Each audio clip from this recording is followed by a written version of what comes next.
MindSide, Ep.2, Domenic Griffin. Over the years, I've noticed that Dom has been very consistent in his approach to disc golf and his want to get better and his willingness to improve. And he's shared that with others as well. Dom has given lessons in the area and mentored quite a few up and coming disc golfers. Dom has been competing in disc golf for a long time, both on the course and against himself to get better. And we had a great conversation about his approach to practice, what he does to prepare to compete, and how to stay mindful throughout those processes. As life's responsibilities have caught up, as they do, Dom has had to kind of reevaluate his approach and his mindset around disc golf. And we get into that. We also talk about what getting punched in the face can teach you and you can take to disc golf. I very much enjoyed the conversation that Dom and I had. Hopefully that translates and hopefully you enjoy it as well. Domenic Griffin is brought to you by MVP Discs. Dom has also been known to give lessons in the Western Washington area. If you are interested, you may want to reach out to Dom to possibly get a lesson. Hey, one more thing. I got nothing. Enjoy the episode number 2, Dom Griffin on the MindSide. Welcome to the MindSide, Domenic Griffin. Thank you. Appreciate you coming. Thank you, man. Appreciate it. Yeah, good deal. Good deal. So you are a Washington State local disc golfer. Right. You have been playing disc golf for how long? Since late 2011, 2012, so about 11 years, 12 years. Okay, good deal. Good deal. What are your goals in disc golf? They've changed over time a little bit, but I'd say right now they're just smaller goals. I think relatively. I think winning a state championship would be cool still. But yeah, be 1,000 rated would be cool too, you know. Mm-hmm. Yeah, good deal. So do you do anything in your practice routine to work on your mental game or your mind? I do. I just think it's more about every time I'm out trying to make sure I'm in the right mind state to give myself the best chance to do whatever I'm doing that day, whether it's have fun, learn, execute. Obviously tournament day, I'm there to execute, you know. But in practice, usually it's more about learning or trying to improve and just reminding myself before practice what I'm there for, you know. Mm-hmm. And just going off that and, you know, trying to have a good attitude. Sure. So when you are in those tournament situations and you are trying to get it locked in, what are some of the things that you do to get yourself into that mindset or kind of prepare for, you know, getting there? Definitely. So I'd say day of, I guess certain routines I'll do. It's pretty similar to a normal day, except I'm trying to do everything. Basically, I'm trying to do everything that I know I should be doing to give myself the best chance to play well. Stretching in the morning, drinking a lot of water, you know, eating a good breakfast, making sure I'm there early enough to warm up, just so that I know in my mind I've done everything, you know, that I possibly can to give myself the best chance to play well, you know. I meditated for a while and tried that, but it's not something that I do on a regular basis. So I won't throw that one in there. But yeah, like I said, just trying to make sure I'm doing everything that I know I'm supposed to do. So I'm not, you know, feeling like I left some stone unturned or something, you know. Yeah. Yeah. So get your physical right so your mental can follow. Right. Yeah. Yep. So what does your practice routine look like? Do you have a schedule for practice? I know you have, you know, unfortunately, most of us have jobs. Yeah. So we can't dedicate as much time as we want. But right. Do you have a regimented schedule or anything that you do for yourself that prepares you? Yeah, well, so for the fitness side, most jobs that I've had and the job I have right now, definitely takes care of, for the most part, upper body, but a little bit of lower body too. And so, trying to get some leg workouts in, as far as maybe just squats. Right now, that's all I do is squats. I don't do anything else fitness related, but um, other than that, it's not a real regimen right now. Like you said, it's more flexible around work. And it depends. Like right now, I'm, as usual, spending a lot of time putting. And so it just depends on, okay, do I want to spend my day off this week putting on and off all day? Or do I want to go out to the field and work on, maybe if my sidearm's not feeling good or something's feeling off? So it just depends on how much time I have, how work's going, and what else I have going on, like with my lady or whatever. Sure. Yeah. So how do you manage that work disc golf relationship? Because I know that with me, vacation time's a big thing that's kind of tough to come by. Right. And, just giant block of your day is busy work for others. Right. But how do you manage those two things? For me, it's, like I said, putting. I like trying to putt before work in the morning. That's one thing I try and do a lot. Don't do it every day, but, you know, just like with working out in the morning, if you get it done first thing, it's much more likely to get done versus maybe you work late some days. And, like right now, there's not a lot of light. I don't have the ability to put indoor right now. So it is based on light a little bit. So getting that done in the morning, when you're confident with your putt, your whole game just feels a little bit better.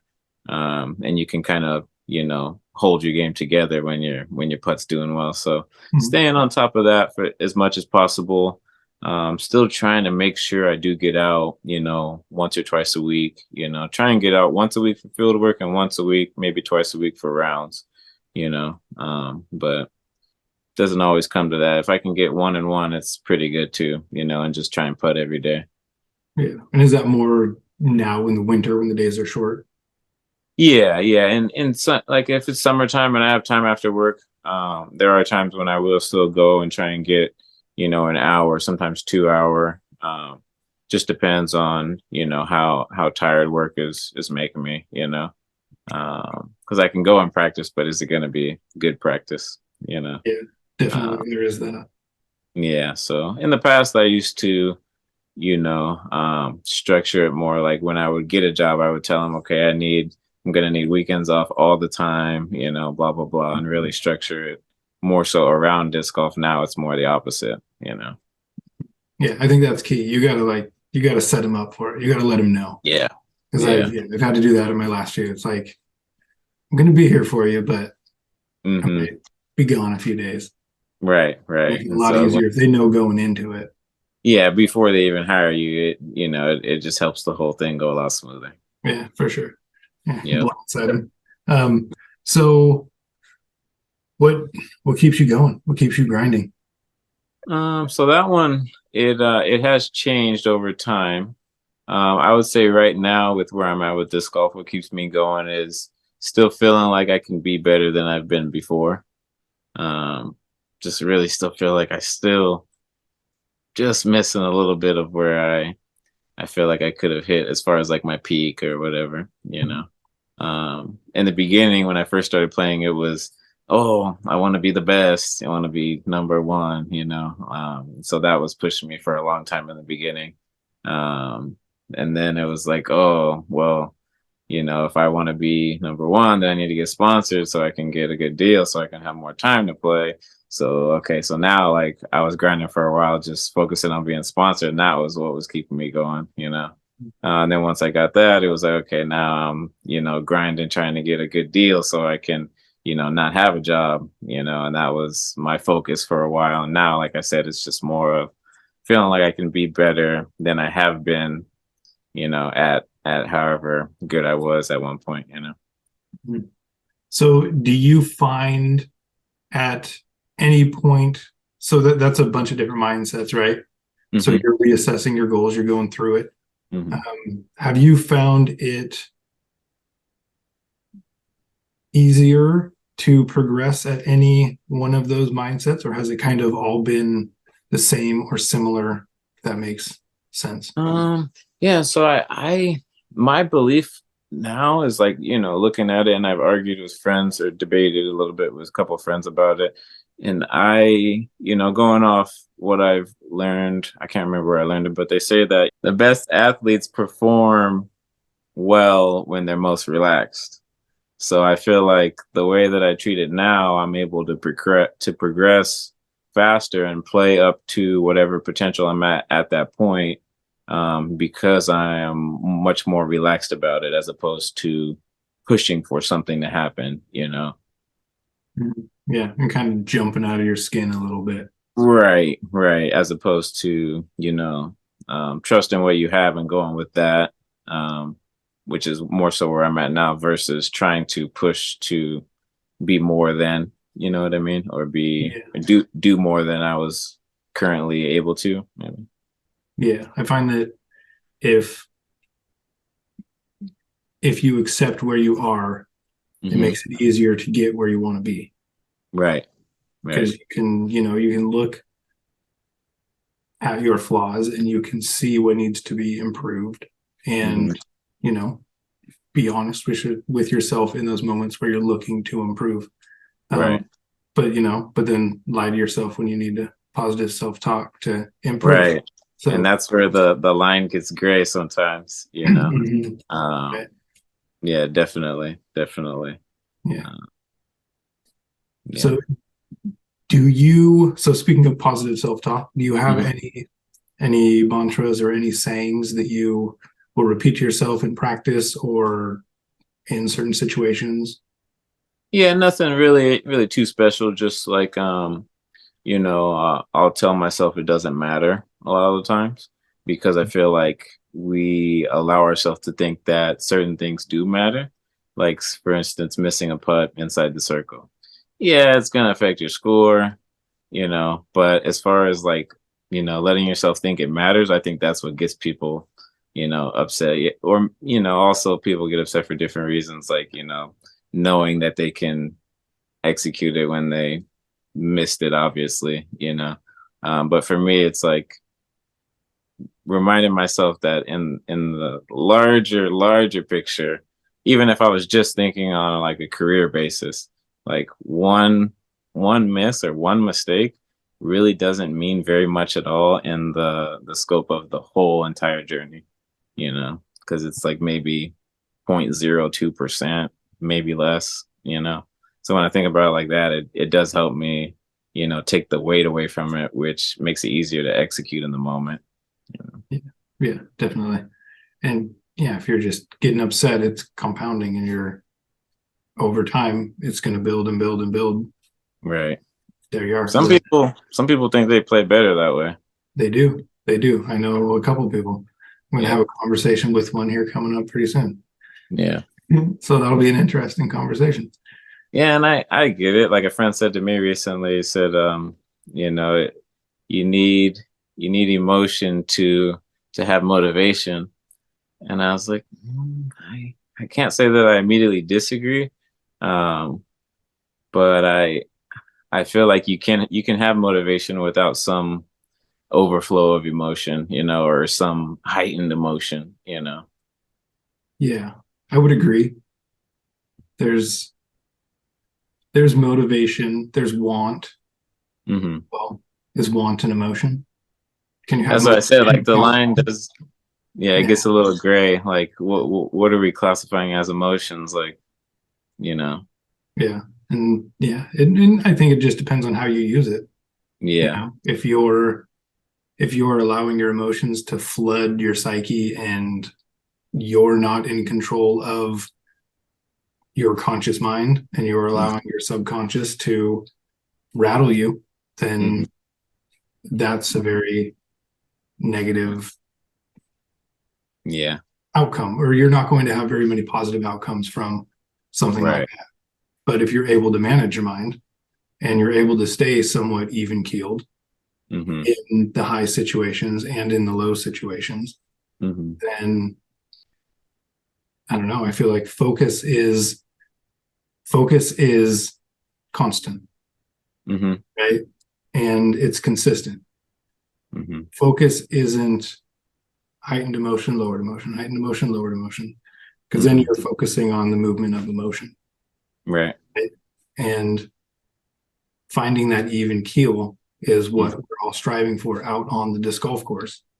Right. That's the battle that we have with our minds, right? To surf on the positive, or just be like on that edge of positive, and not let it dip. Yeah. So what is your feeling on people who think using anger to their advantage? Well, I can tell you a little story of a child named Anakin, Mm-hmm. and we'll see where that goes. Mm-hmm. I don't know. It can work, but it can dig a groove in your mind that can consistently bring out that type of thought and that type of behavior. Yeah. Whether the intent is not negative, it can still be perceived as negative. Yeah. Yeah. But if your only goal is excellence and to exceed, then maybe that's a way to accomplish that goal. Right. I don't know. Like, yeah. I think it's, like they say, like I've read before, anger more often than not is the enemy of focus.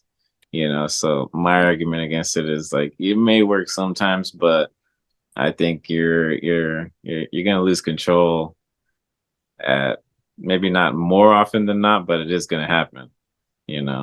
Like you said, it's gonna flood your psyche at some point. The buildups, like you're gonna deal with too many things not going your way, and then it's at some point it's just too much. Sure. Well, and maybe a little dip to like, motivate yourself, but then if you can just bring it right back up, Yeah. you can use it as a tool in the short term. Yeah. Yeah. Well, Definitely. and I've gone through injury with my shoulder and had to completely redesign my throw and my putt. Yeah. And I found myself getting pretty dark in a lot of times because Yeah. I had expectations. Mm-hmm. And it didn't help me progress at all, And I think I'm recently coming out of this. So that's kind of another reason for doing this right here is that the mind will affect you and it can either help or it can hold you back, right?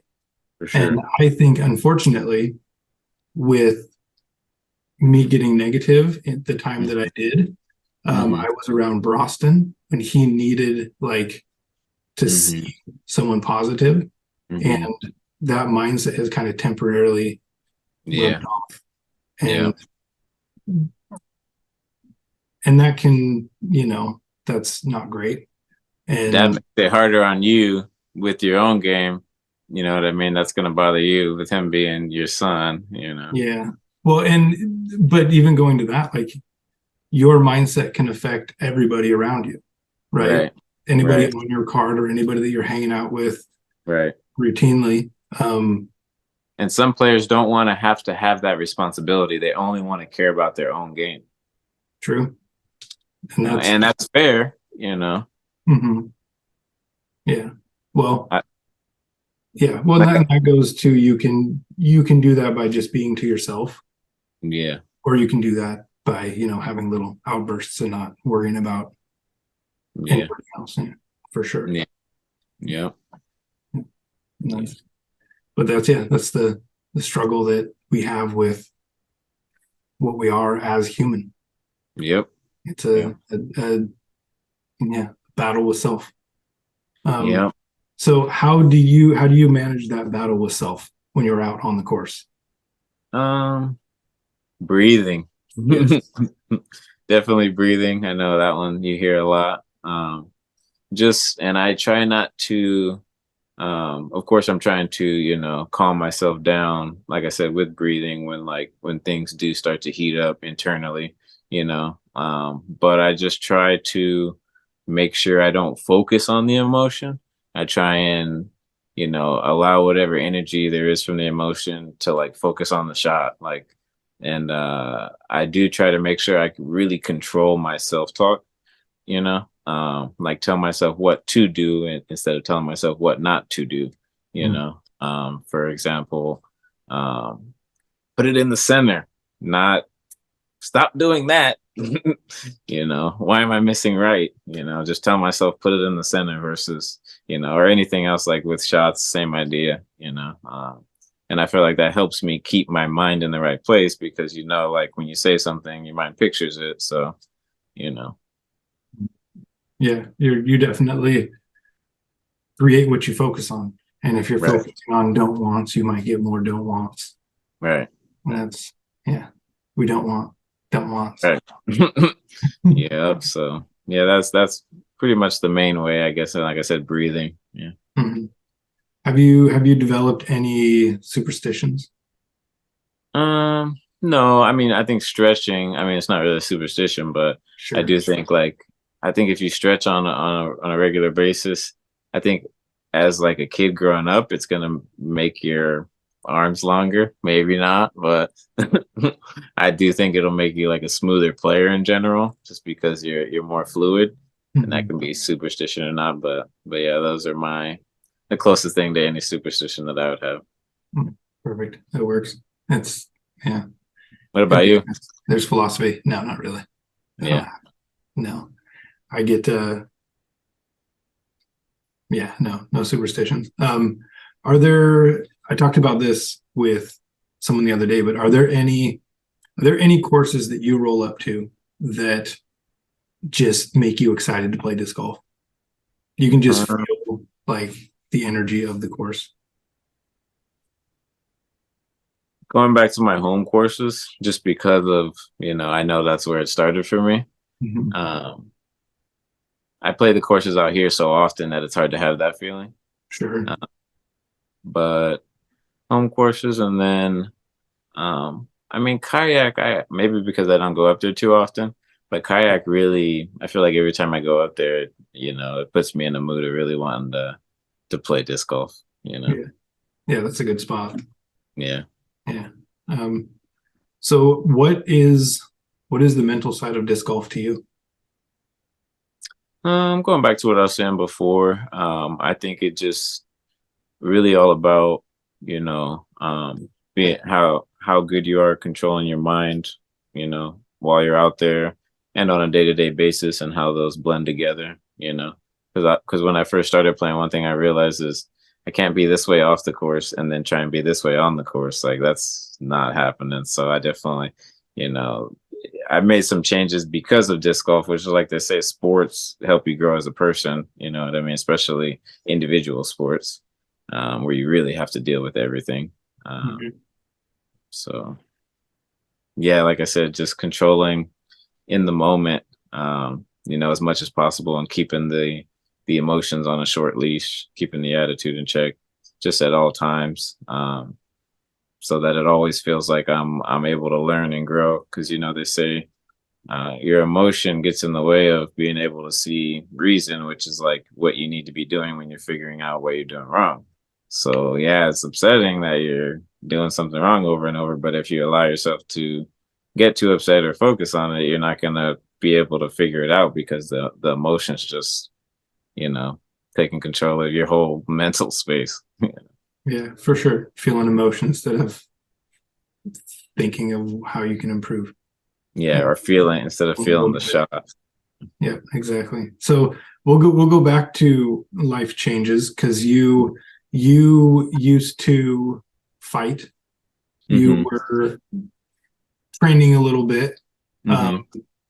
how did, or I guess how does what you learned from that translate to helping you manage on a disc golf course? I'm sure, being grateful you're not getting punched in the face is pretty Yeah. easy to rely on or fall back on, but So how has disc golf help? How has fighting helped me to manage what I go through with disc? Oh well, so there's an analogy that I've used plenty of times with in lessons is I try and think of anything that goes wrong in the round as like any mistake that I make, misput, whatever, as like a slap in the face or a punch in the face. Like, be tough about it. You're gonna keep competing, so just be tough about it, you know. Yeah. That's how I try and look at that. I'm sure there's another way, like, once you're in, you're in, as far as like once the round starts or once the fight starts, so you might as well, you know, give it everything you got, you know. But that is the difference, is like with fighting, you're able to, although the best fighters also are probably, not probably, I think I have read it before, are, performing the best when they're in some state of relaxation. Obviously, they're heightened, but they're still not, like, so tense and everything. So for me, it's like in fighting and certain sports, you can use aggression and kind of cheat a little bit. Not cheat, like break the rules, but just like, not have to be so relaxed and still get away and be somewhat successful. In disc golf, I kind of found out pretty quickly, like, that's not working at all. The just using aggression is not working at all, so definitely one of the changes that I had to make was just become more calm in general, and I'm still pretty animated or hyped up person a lot of the times, but it's not as intense as it was before in a negative way at all. Sure. So other than quitting fighting, what else have you done that has helped you to become a little more calm? um just getting older. Just Sure. seeing stuff differently, it doesn't matter as much. It really, like I said, telling myself it doesn't, but when you're younger, it's your perspective's a lot smaller, so that's all you see, and that's all that matters. You know what I mean? So it's hard to think of it like, as it being any less important. But the older I get, things with family and things like that, it just makes you, you just want to appreciate what you have going on and try, and I still want to improve, but I'm not driven by some, insane obsession to like be the best or something like that. You know what I mean? I just want to, enjoy every day as much as I can and enjoy my rounds as much as I can. Even in a tournament, I want to, enjoy it somewhat, even though I know I'm not there for that. You know what I mean? Mhm. Uh, just really getting, I guess, also playing a lot of tournaments. You kind of realize just normally goes better when you're a little more calm. Mhm. Yeah, yeah. It almost makes you, because like you said, you are locked in. You're stuck. Once the Hmm. round starts, you're there, and you're only inside you. And Yep. yeah, there's nowhere you can go. Yeah, Yep. for sure. So, um, so how do you stay grounded when it comes to the highs and the lows? Um, Sometimes you just gotta wait it out. Honestly, Yeah, it's yeah. like, I just I you know like in the beginning, it's like, okay, I'm doing this because I think I'm the best, and then you get to a point where you're like, okay, if I'm not gonna be the best ever, why am I doing this? You know what I mean? And I feel like when you know why you're doing it, it's a little bit easier to refer back to that. You know what I mean? Mhm. Uh, when things get, low, because when things are high, I guess, yeah, when I'm playing well, or when I can't say I'm playing like it's happening now, but when there have been times before when I was playing well, managing the high part is just, reminding myself, like, still gonna have to golf no matter what. Still have to play golf every time you go out, whether it's, an easy course, and I maybe have, a little tendency to think a little bit too lax and not be, driven enough. Just whatever it is, just remind myself, like, still gotta play golf every time you go out. It's not gonna happen on its own just because you played 5 or 6 rounds at 1,000 recently. You know what I mean? Mhm. Um, but then on the low side, like I said, just remembering why you're doing it. Um, and it helps to have people around you, like, my lady, close people who you play with, who, want you to do better, or want you to be the best you can be. You know what I mean? I think it really helps to have that around. You know, especially if there's someone who's at a similar level or just on a similar wavelength with their journey. Like you guys are both trying to do the same thing. Um, just having that partner always helps, go through stuff. Yeah, for sure. Being able to push and bounce ideas off of, and Yeah. that is great. Yeah, for sure. So Yeah. I liked what you said, is waited out, but that kind of like, that makes me think, even if things are going bad and you are going to get upset, we're all human, we are going to get upset. So Yep. even in those times, sometimes you can't force it away. You just got to wait it out. Yep. Yep. So yeah, and I as much as I talk about, not letting yourself get upset, of course I still, get there. Like today I was putting for an hour and a half, and I'd say about an hour in, I was still not happy. It's funny, like because towards the end I actually, started feeling like it was going better. And I'm like, why does it take me an hour and a half? Yeah. Well, and that is even part of the battle too, is you're going to feel your emotions. It's just, you can't hide them. Right. So you just got to do your best to manage them and not let them affect what you're doing. Yeah. And that's easy for some that don't worry about it and don't think about it. And then, Yeah. I there's, think, the more you practice, the more you're putting into it at the time, the harder it is to not worry about it. You know what I mean? Or not be upset by it, Um, but yeah, it's just, sometimes, like I said, just waiting it out and just letting yourself, I think it's good to like let yourself feel what you're feeling. Like, for me, it's like more so after a tournament, like however I feel, I don't try and like avoid it. Like if I'm, upset about it, I let myself be upset for a little bit until I, try and let it run its course for, day or two, sometimes longer, sometimes too long. But I feel like letting yourself really feel it gets it out of the way, as opposed to like burying it and then, having to deal with it at some point later. And that goes further around too. I think, dealing with stuff like as soon as it happens, like, verbalizing however you do, appropriately and quickly, like right after, and then just, like letting it go after that, I think is for me one of the best ways, because not talking is not good to me. Like when I'm talking, I'm more relaxed, I'm playing better. So, that's one thing I like to see out of myself, whether I'm playing bad or playing good. I want to be hearing that positive self-talk, like telling myself what to do. yeah, for sure. Yeah. Cause there's always something that you can improve on after every bad round or bad tournament. And Mm-hmm. then, having the positive self-talk is huge. Yeah. That is one of the best things that anybody can do for their mental game. And even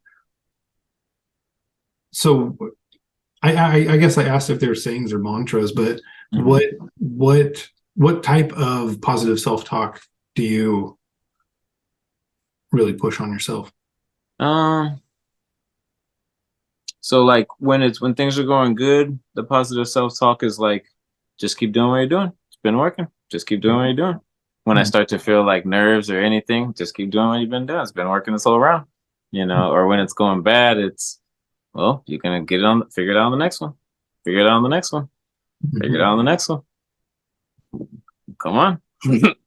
All right, dude. And it's just like, as much as I can. And then at some point, there's not much else to say, so the talking, if things just keep going wrong, but just always, little stuff, just anything I can think of.